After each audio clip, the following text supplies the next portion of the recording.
நாச்சியார் ஒரு கூட்டணி பலமான கூட்டணி அமையும், ஒத்த கருத்துள்ள கட்சிகள் எல்லாம் எங்கள் கூட்டணிக்கு வருவாங்க என்றெல்லாம் திரு எடப்பாடி பழனிசாமி சொல்கிறார். ஆனால் விசிகா ஒரு அழைப்பு கொடுத்தும் கூட ஒரு நல்ல கூட்டணி வாய்ப்பை தவற விட்டு விட்டார். அப்போ அவருக்கு வேறு ஏதோ ஒரு நிர்பந்தம் இருக்குது அப்படின்னு சொல்கிறாங்க. கூட்டணிக்கான நிர்பந்தம், அது பாஜகவோடு சேர வேண்டிய நிர்பந்தமா, சேரக்கூடாதுங்கிற நிர்பந்தமா, வாய்ப்பை தவற விட்டு விட்டாரா, நிர்பந்தத்தில் இருக்கிறாரா? இல்லை, அண்ணன் தனியரசு மாதிரி தமிழ்நாட்டில் இப்பொழுது நிறைய ஜோசியக்காரர்கள் உருவாகிவிட்டார்கள் அப்படின்னு தான் சொல்ல முடியும்.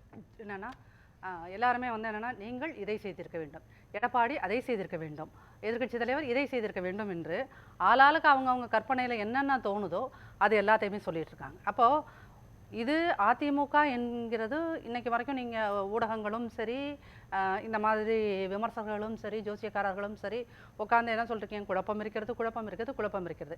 அவர் தூத்துக்குடி செல்வம் பாஜகக்காரர் அவர் சொல்லும்போது 2 தவறான தகவல்களை பதிவு செய்தார். ஒன்று என்ன அப்படின்னீங்கன்னா, இந்த முறை 24 நாடாளுமன்ற தேர்தலில் பாஜக பெற்ற வாக்கு சதவீதம் என்பது 11.24. மீண்டும் பதிவு செய்ய கூட்டணி சொல்றார், கூட்டணியோடு சேர்ந்துதான் 11.24. சரிங்களா? அப்போ நீங்கள் என்ன அப்படின்னீங்கன்னா, இதை வந்து இந்த ஒரு விஷயம் நீங்க தனி கட்சியாக 11 நீங்க மறுக்கறீங்க, இல்ல மறுக்கறீங்க, சரி அவர் மறுக்கறாரு, நீங்க அடுத்த சுற்றுல சொல்லுங்க சார். நீங்க பேசும்போது அதுக்கெல்லாம் அமைதியா தான் இருந்தேன். சரிங்களா?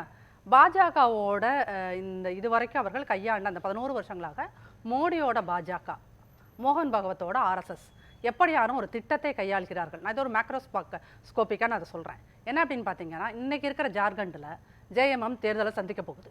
அந்த கட்சியை எப்படி அவர்கள் 2ஆக பிளவுபடுத்தினார்களோ, பக்கத்தில் இருக்கின்ற மகாராஷ்டிராவை எப்படி 2ஆக பிளவுபடுத்தினார்களோ, அதே போல் அதிமுகவை 2ஆக பிளவுபடுத்தணும் என்பதற்கு ஜெயலலிதா அம்மையார் 2016 மறைந்த கணத்திலிருந்து இந்த நிமிடம் வரை அவர்கள் முயற்சி செய்து கொண்டே இருக்கிறார்கள். அதன் ஒரு சிறுதுளியாகத்தான் தூத்துக்குடி செல்வம் அவர்கள் எந்த ஒரு வலுவான ஆதாரமும் இல்லாமல் ஒரு ஜோசியக்காரரை போல் சொல்கிறார். அங்கு 2 அணி இருக்கிறது, அந்த 2 அணியில் ஒரு அணி வந்து பாஜகவோட உறவோடு இருக்கணும்னு சொல்லுது, இன்னொரு உறவிலிருந்து விலகி வாருங்கள் என்று சொல்வது என்பதெல்லாம் சுத்த கட்டுக்கதை. இது இப்படி ஒரு, ஏன்னா கடந்த 7 மாதங்களாக இது ஒரு திட்டமிட்ட சதியாக எல்லா இடங்கள்லையும் பரப்பப்படுவது என்னன்னா, அதிமுகவுக்குள் விரிசல், அதிமுகவில் 60 குழு இருக்கின்றது, அந்த குழு இப்படி பேசிட்டு கொண்டிருக்கிறது, எடப்பாடியார் அவர்களுக்கு இவ்வாறான நிர்பந்தங்களை கொடுக்கிறதுன்றது 6 மாசமா பேசிட்டே இருக்கீங்க. இப்போ போன வாரம் நடந்த மாவட்ட செயலாளர்கள் கூட்டத்தில் கூட அவர்களிடம் 60 குழு போய் இப்படியெல்லாம் கேள்வி கேட்க போகிறது என்று எல்லா ஊடகங்களும் செய்தி எழுப்பினார். ஆனால் அவ்வாறான எந்த நிகழ்வும் நிகழவில்லை. 6 பேரை தவிர பாக்கி எல்லாரும் இருக்கிறாங்க. அந்த 6 பேரும் பக்கத்தில் வைத்துக்கொண்டே தான், மீடியாலாம் இப்படி சொல்லுவீங்கன்றதுக்காக தான் பக்கத்தில் வைத்துக்கொண்டே சொன்னார். அப்படியான எந்த பிரச்சனையும் இல்லை என்று SP வேலுமணி அவர்களை தான் நீங்கள் அந்த 60ல் ஒருவராக குறிப்பிட்டீர்கள். அப்போது அவர்கள் அதைத்தான் குறிப்பிட்டார்கள். சரிங்களா? அப்பையும் பேச சொல்லல, காமிச்சிட்டு அவர் கடன் பேசிட்டு தான். இல்ல நீங்க வந்து நான் அதான் சொல்றேன். அதாவது அதிமுக காரர்கள் எப்படி உட்கார வேண்டும், அதிமுக முன்னாள் அமைச்சர்கள் எப்படி நிற்க வேண்டும், அதிமுக அமைச்சர்கள் முன்னாள் அமைச்சர்கள் எப்படி பேச வேண்டும், அதிமுக அமைச்சர்கள் எப்படி சிரிக்க வேண்டும் என்று இங்கே எல்லாமே ஊடகங்களும் சரி, இந்த ஜோசியக்காரர்களும் சரி, அரசியல் விமர்சகர்களும் சரி, இவங்க எல்லாருமே ஒரு நேரட்டிவை செட் பண்றீங்க. இந்த நேரட்டிவ் செட் பண்ற ஒரு மக்கள் அத்தனை பேரும் உணர்ந்து கொள்ள வேண்டும். இதை பார்த்துக்கொள்ள இருக்கின்ற மக்களும் ஒரு விஷயத்தை தெளிவாக புரிந்து கொள்வார்கள். தமிழ்நாட்டில் திமுக அதிமுக என்று 2 கட்சிகள் இருக்கும் வரைதான் உங்களுக்கு பாதுகாப்பு. நீங்கள் அதிமுக என்கின்ற இயக்கத்தை அழித்துவிட்டு அங்கு பாஜக என்கின்ற ஒரு இயக்கம் வந்தால், ஏனென்றால் பாஜக தமிழ்நாட்டிலும் கேரளாவில் இருந்தால் இன்னும் கால் பதிக்கல, மற்ற எல்லா இடத்துலையும் அது கால் பதிச்சுட்டு வந்துருச்சு. அப்போ இங்கே கால் பதிக்கணும், இங்கே ஆட்சியை அமைக்கணும் அப்படின்னு சொன்னால், இதுவரைக்கும் எப்படி வந்து பல இடங்களில் முன்னேறிய ஒரு மாநிலமாக இருக்கிறதோ அது அத்தனையும் போய்விடும் என்பதை விட, இங்கு மத சார்புங்கிறத கையில் எடுத்து இன்னைக்கு எப்படி திமுக RSSோடு நேரடி கூட்டணியில் இல்லை என்று அவர்கள் சொல்லிக் கொண்டாலும், ஒரு மதச்சார்பின்மை, நாங்கள் செக்யூலர் கவர்மெண்ட்னு உறுதிமொழி எடுத்துக்கொண்டு நீங்கள் ஒரு இந்து கடவுளுக்கு மாநாடு நடத்திவிட்டு, அரசின் சார்பில் அது இந்து அறநிலையத்துறை சார்பில் நடத்திவிட்டு, அது இந்து அறநிலையத்துறை நடத்தின விழா, அதை சரி என்று இங்கிருக்கின்ற ஜோசியக்காரர்களும் விமர்சகர்களும் அதை நியாயம் என்று ஜஸ்டிஃபை பண்றீங்களா, அதுதான் ஆபத்து என்கிறோம். அது திமுக அந்த மாதிரி விஷயத்தை கையில் எடுத்தாலும் சரி, இனி வருகின்ற எந்த கட்சியும் ஒரு மத சார்பின்மையை நீங்க கையில் எடுத்து அதை ஒதுக்கி தள்ளி வச்சுட்டு எந்த ஒரு தனிப்பட்ட கடவுளுக்கும் நீங்கள் பிரச்சாரம் செய்கிறீர்கள். தமிழ்நாடு அரசு இந்து சமய அறநிலையத்துறை அனைத்துலக முத்தமிழ் முருகன் மாநாடு நடத்தக்கூடாதுங்கிறீங்களா? நீங்கள் நீங்க மத சார்பின்மை பேசாதீர்கள். ஏன் பேசுகிறீர்கள்? மத சார்பின்மை நீங்கள் ஏன் சார் வந்து உட்கார்ந்து கோயில்களை நிர்வகிக்கிற இல்ல, நீங்க உறுதிமொழி எடுக்கின்ற அன்னைக்கு அமைச்சராக பொறுப்பேற்கின்ற அன்னைக்கு, முதலமைச்சராக பொறுப்பேற்கின்ற அன்னைக்கு நாங்கள் மதசார்பின்மை கடைபிடிப்போம் என்று எதற்கு உறுதிமொழி எடுக்கிறீர்கள்? அதுக்கு ஒரு விளக்கமும் கொடுத்தாங்க. எல்லோருக்குமான இது அரசாக இருக்கு, எல்லோரும் ஆன்மீகவாதிகளுக்கு உள்ளடக்கிய அரசு அப்படின்னு சொன்னாங்க. உங்கள் வாதத்துக்கே நான் வருகிறேன், உங்கள் வாதத்துக்கே வரேன் சார். எல்லோருக்குமான அரசு. அப்போ நீங்கள் முருகனுக்கு எடுத்துட்டீங்க, நாளைக்கு அன்னை மேரிக்கு வேளாங்கண்ணின்னு ஒரு விழா நடத்துவீர்கள், நாகூரில் போய் அந்த தர்காவில் வந்து அல்லாவுக்கு ஒரு விழா நடத்துமா இந்த திமுக அரசு? நடத்துமா சொல்லுங்க, ஏற்றுக்கொள்கிறேன்.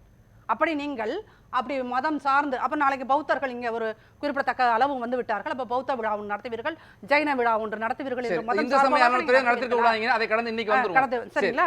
அப்போ நீங்கள் என்னன்னா இந்த மாதிரி விஷயங்கள் எல்லாம் கேள்வி கேட்காமல், அன்னைக்கு கருணாநிதி ஐயா வந்து முரசொலியில் எழுதுகிறார், ஆர்எஸ்எஸ் ஒரு சமுதாய இயக்கம், ஆர்எஸ்எஸ் ஒரு சமுதாய இயக்கம் என்று இளைஞர்கள் எல்லோரும் சென்று பரப்புரை செய்யுங்கள் என்று அவர் எழுதியிருக்கிறார். 99 முரசொலியில் அது இருக்குது, அந்த ஆண்டுகால முரசொலியில். சரிங்களா? இரண்டாவது குறிக்கிறீங்க, உங்கள்கிட்ட தான் வர்றேன், உங்க கேள்வியை தான் கேட்க போறேன், சொல்லி சுருக்கமா வேணா சொல்லிருங்க. இல்ல நாச்சியாலம்மா வந்து அதுல பாஜக கால் ஊன்றி விடக்கூடாதுங்கிறதுல அவங்க ஒரு திராவிட இயக்கம் வலிமை பெறணுங்கிறதுல நானும் அதுல ஒத்து போறேன். ஆனா பாஜக கால் ஊன்றி விடக்கூடாதுன்னு உங்க எடப்பாடி எப்பமா சொல்றாரு? சரி சரி சரி, இல்ல நான் அதைத்தான் சொல்றேன், அதைத்தான் நானுமே கேட்க வந்தேன். அதைத்தான் நான் சொல்றேன். என்னன்னா இங்கு தமிழ்நாட்டில் இருக்கின்ற 8 கோடி மக்களும் நினைக்கின்ற விஷயங்களைத்தான் ஒரு கட்சி பேச வேண்டும் என்று தனியரசானன் மாதிரியான ஆட்கள் நிர்பந்திக்கிறாங்கல்ல, அதற்கு பின்னால் இருக்கின்ற உளவியல் தான் மிகவும் சிக்கலானது. நான் மறுபடியும் கேட்டேன், நாச்சியால் இப்படி சொல்றீங்கல்ல, சித்தாந்த ரீதியா சில விஷயங்கள்லாம் குறிப்பிட்டு சொல்றீங்கல்ல, அதுபோல பாஜக இந்த காரணத்தினால தமிழ்நாட்டுக்கு தமிழர்களுக்கு விரோதமா இருக்குங்க, அதனால அந்த கட்சியோட நான் கூட்டணி இல்லைன்னு ஏன் திரு எடப்பாடி பழனிசாமி சொல்ல மாட்டேங்கிறாரு? நீங்க சொல்ற இந்த கருத்தை ஏன் அவர் வாயிலிருந்து வரமாட்டேங்குதுன்னு அவர் கேட்கிறாரு. சார், அதாவது என்னன்னு அப்படின்னீங்கன்னா, இந்த கருத்தை இவர் தான் சொல்ல வேண்டும். அவர் உங்களுக்கு ஒரே ஷார்ட்ல சொல்லியாச்சு சார், பாஜகவோடு கூட்டணி இல்லை அப்படிங்கிறத நீங்களாம் வேற தேதி வாரியா 8ஆம் தேதி ஒன்று சொன்னார், 9ஆம் தேதி ஒன்று சொன்னார், 10ஆம் தேதி சொன்னார், போன மாதம் பிப்ரவரி 31 ஒன்று சொன்னார். இப்படியெல்லாம் நீங்கள் ஒவ்வொன்றா அதை எத்தனையும் நினைவில் வச்சு இப்படி சொன்னார், அப்படி சொன்னார், அதை சொன்னார், இதை சொல்கிறாங்க சார். உங்களுக்கு மீடியாவுக்கு தேவை பாஜகவோடு கூட்டணி இல்லை என்பதை சொல்லிவிட்டார், மக்களுக்கும் அந்த தகவல் போய் சேர்ந்து விட்டது. திரும்பவும் எடப்பாடி அவர்கள் இதைத்தான் பேச வேண்டும், இதைத்தான் நீங்கள் சொல்ல வேண்டும். இதை சொல்லியிருக்காரு, இது இப்படி பொருள்படும் அப்படிங்கிற கோணத்துல பார்க்கலாம்ல. அதே வாதத்துக்கு நான் வரேன். இப்போது கனிமொழி மேடம் வந்து கருணாநிதி அவர்களுடைய நாணய வெளியீட்டு விழாவில் ராஜ்நாத் சிங் அந்த கட்சியில் இருக்கும் நல்லவர் அப்படின்னாரு. இதைத்தான் வாஜ்பாய்க்கு கருணாநிதி ஐயா சொன்னார், right man in wrong party அப்படின்னு சொன்னாரு. சரிங்களா? இப்ப அன்னைக்கு இதை கேளுங்க, அன்னைக்கு ஆனால் திமுகவை போல் அமைச்சரவையில் இடம்பெறவில்லை. சரிங்களா? காங்கிரஸோடு டிஆர் ராஜா உட்காந்து, டிஆர்பி பாலு உட்காந்து அமைச்சரவையில் இருந்து கொண்டு ஒட்டுமொத்த தஞ்சை மண்டலத்திலையும் ஹைட்ரோ கார்பன் தோன்றதுக்கு கையெழுத்து போட்டு விட்டார்கள். அதுக்கு மறுப்பல அவர் சொல்லல, நான் தெரியாமல் போட்டு விட்டேன்னு சொல்லிட்டு மக்கள் முன்னாடி நாடகம் ஆடினார். அதனால நீங்க பழைய ஹிஸ்டரி எல்லாம் எடுக்காதீங்க. சரிங்களா? இப்ப என்னைக்காவது எந்த மீடியாவாவது ராஜ்நாத் சிங் நல்லவர் என்று சொன்ன கனிமொழிக்கு ஏனம்மா இப்படி சொன்னீர்கள் என்று கேள்வி கேட்கும் தைரியம் இருக்கிறதா? அப்ப என்னன்னா ஒரு தலைவர் நல்லவர்னே சொல்லக்கூடாது. இல்ல இல்ல, அதாவது இல்ல, நீங்க புகழ வேண்டாம் சார். ஆர்எஸ்எஸ் காரரை நீங்க ராஜ்நாத் சிங்கையோ அதுக்கு முன்னாடி கூட்டிட்டு வந்தீங்களே வெங்கையா நாயுடியோ கருணாநிதி போட்டோ திறக்கிறதுக்கு கூட்டிட்டு வந்தீங்க இல்லையா, அப்படி நீங்க ஆர்எஸ்எஸ் காரரா திமுக கூட்டிட்டு வரோம். இல்லங்க சார், அதிமுக ஆட்சியில் ராஜேந்திர பாலாஜி அமைச்சரா இருந்தாரு, அவர் என்ன சொன்னாரு, இப்பயுமே சொல்றாரு, மோடி எங்கள் டாடின்னாரு. மோடியா லேடியான்னு ஜெயலலிதா கேட்டாங்க, இவர் மோடி எங்கள் டாடின்னாரு. அந்த மோடி எங்க டாடின்னு சொன்னதை விட ரொம்ப அபத்தம். ராஜா சிக்ஸ் நல்லவர் அப்படின்னா அவருக்கு கான்டாக்ட் சர்டிபிகேட் கொடுத்தது. ஒரு தலைவரை, ஒரு மூத்த அமைச்சரை, மத்திய அமைச்சரை சொல்றதுக்கும் இது ரெண்டுமே சரியா நீங்க சொல்றீங்க. நீங்க வாதத்துக்கு சொன்னாலும் கூட சரியான்னு பார்க்கலாம். செல்வ குறிக்கிறார். நான் என்னோட வாதத்தை நான் இன்னும் முடிச்சுக்கல. ரெண்டாவது, அண்ணன் வந்து விசிக மாநாட்டுக்கு அவர் சென்றிருக்க வேண்டுமே, விசிக மாநாட்டுக்கு அவர் சென்றிருக்க வேண்டுமே அப்படி நல்ல வாய்ப்பை தவறவிட்டார். அதாவது என்னன்னா, நீங்க போகிற போக்கில் ஒரு மேடையில் பிரஸ் மீட்ல உட்கார்ந்துருக்கும் போது சொல்லுகின்ற ஒரு பதிலை, தமிழ்நாட்டின் மிகப்பெரிய கட்சி, தமிழ்நாட்டை 33 வருடங்கள் ஆண்ட ஒரு கட்சி நீங்க அப்படி ஜஸ்ட் லைக் போகும்போது சொல்லிட்டு போய் அன்றைக்கு போய் அந்த ஸ்டேஜ்ல ஏறி கட்சியின் சார்பாக யாராவது உட்கார்ந்துனா இதே தனியார் சன்னன் என்ன சொல்லுவார் தெரியுமா? இவர்கள் அதிமுக சுயமரியாதையை இழந்துவிட்டு போகிற போக்கில் சொன்ன கருத்தை ஏற்றுக்கொண்டு வாய்ப்பில்லாதனால் விசிகேவோடு கூட்டணி சேர்ந்தாதான் பிழைக்க முடியும் என்ற காரணத்தில் போய் அங்க உட்கார்ந்துக்கிட்டாங்க. அதனால இப்படியும் பேசுவாங்க அப்படியும் பேசுவாங்க. ஏன்னா இங்க இருக்கின்ற 1000 தனி அரசுகளுக்கு மட்டும் பதில் சொல்லுவது அதிமுகவின் நோக்கம் கிடையாது என்பதை ஆனா உங்களோட தாழ்மையான கருத்தான் தெரிவிச்சேன். தனியார் அடுத்த வாரத்தை செல்வம் குறுக்கிட்டீங்க ரொம்ப நேரமா. அதாவது சகோதரி நாச்சியார் சுகந்தி அவங்க வந்து ரொம்ப மரியாதைக்குரியவங்க. ஆனா அதிமுக வரலாறை இன்னும் முழுமையா அவங்க தெரிஞ்சுக்கிடல. ஏன்னு கேட்டா 1998ல அம்மையார் மாண்பு மரியாதைக்குரிய புரட்சி தலைவர் அவர்கள் இருக்கும் போது மத்தியில அடல் பிகாரி வாஜ்பாய் தலைமையிலான அரசில் பாரதிய ஜனதா கட்சி அரசில் அதிமுக பங்கெடுத்திருந்தது. அதே ஜெயலலிதா அம்மையார் என் வாழ்க்கையில் நான் செய்த மிகப்பெரிய பிழை, மிகப்பெரிய பிழை பாஜகவோடு கூட்டணி வைத்தது. சொன்னதுக்கு அப்புறம் அந்த கட்சியோட கூட்டணி வச்சது யாருங்க? ஏன் வச்சீங்க? நாச்சியார் அதே அம்மையார் பதில் சொல்லி அந்த கேள்வி கேட்டார். அப்படி அவங்க ஜெயலலிதா சொன்னதற்கு பிறகும் அந்த கட்சியோட கூட்டணி வச்சாங்கல்ல, அப்ப அந்த கட்சியுடைய நிரந்தர பொதுச் செயலாளர் என்று சொன்ன ஜெயலலிதாவுடைய கருத்துக்கு எதிரான நிலைப்பாடு தான் இபிஎஸ் ஓபிஎஸ் அன்னைக்கு சேர்ந்து எடுத்திருக்காங்க 2021. நான் இதை வந்து ரொம்ப பொலிட்டிக்கலி இம்மெச்சூர்ட் क्वेश्चन. நீங்க மட்டும் இல்ல, நீங்க சொன்னதனால சொல்றேன். நான் பாக்குறேன் அப்படின்னா ஒரு மிகப்பெரிய ஆலமரமாக இருந்த ஜெயலலிதா அம்மையார் வீழ்ந்து விட்ட போது அந்த இடத்தை எப்படியேனும் ஆக்கிரமிக்க வேண்டும் என்று வருகிறவர்களோடு உறவாடி தன்னைத்தானே காப்பாற்றிக் கொண்டது அதிமுக என்கின்ற அரசியல்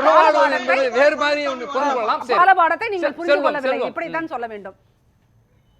அவங்க தயவு இல்லாம எடப்பாடி பழனிசாமிங்கிற ஆளு அடையாளமே தெரியாம போயிருப்பாரு.